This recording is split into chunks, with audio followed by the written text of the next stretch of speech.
নমস্কার বন্ধুরা, আশাদের খোঁজে রান্নাঘরে আপনাদের স্বাগত জানাই। আজ আমি রান্না করব ছোলা দিয়ে নিরামিষ ওলের ডালনা। তার জন্য ছোলা সেদ্ধ করে নিয়েছি, এখানে আলু সেদ্ধ করে নিয়েছি, ওল সেদ্ধ করে নিয়েছি, আর মশলার জন্য নিয়েছি আদা, লঙ্কা, টমেটো পেস্ট করে নেব। আর এখানে হলুদ গুঁড়ো, লঙ্কা গুঁড়ো, জিরের গুঁড়ো, ধনের গুঁড়ো এগুলো মিশ্রণ করে জল দিয়ে নেব। আর এদিকে জিরে, তেজপাতা, শুকনো লঙ্কা ফোড়ন দেব। এখন আমি মশলাটা আগে পেস্ট করে নেব। কড়াইটা বসিয়ে দিয়েছি, কড়াইটা গরম হয়ে যাবে, তার মধ্যে মশলাটা পেস্ট করা হয়ে যাবে।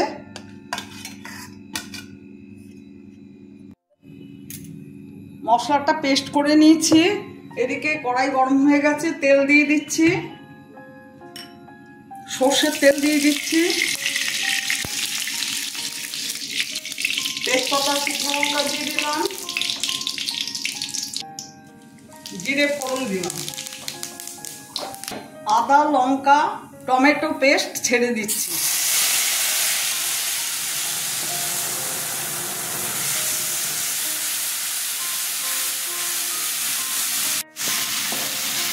আদা, লঙ্কা, টমেটো কষানো হয়ে গেছে, এবার অন্য মশলা দিয়ে দিচ্ছি। 1 চামচ হলুদ গুঁড়ো, 1 চামচ লঙ্কা গুঁড়ো, 1 চামচ জিরের গুঁড়ো, 1 চামচ ধনের গুঁড়ো।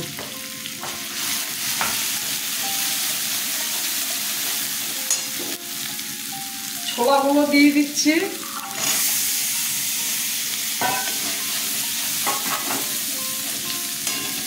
সামান্য একটু জল দিচ্ছি।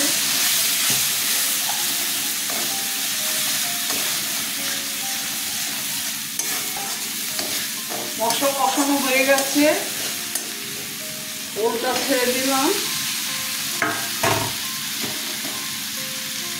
আলুটা ছেড়ে দিলাম।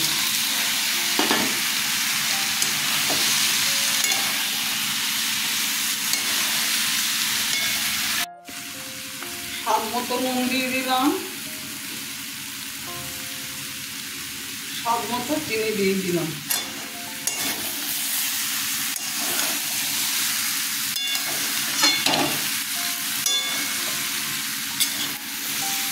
কষানো হয়ে গেছে, জল দিয়ে দিচ্ছি, আর একটু জল দিব।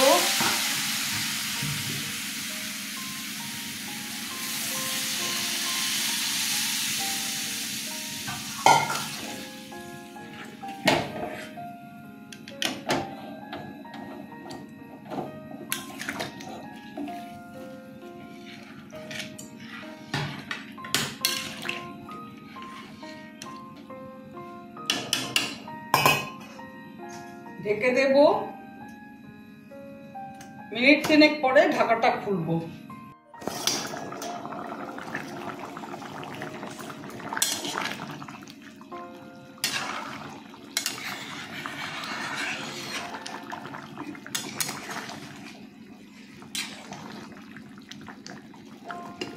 ওল আলুর ডালনা প্রায় হয়ে এসেছে।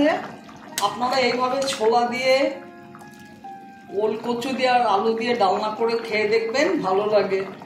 আমি এখন ধনে পাতাটা দিয়ে দেব।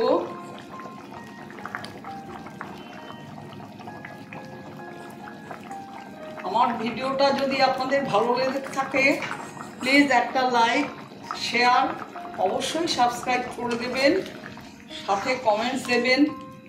আপনারা ভালো থাকবেন, সুস্থ থাকবেন। আমার ভিডিওটা দেখার জন্য আপনাদের ধন্যবাদ।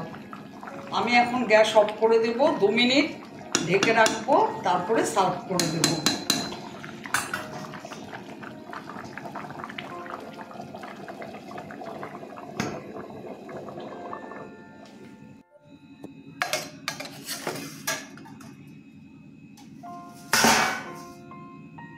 দেখুন কেমন হয়েছে, এখন সার্ভ করে দেব।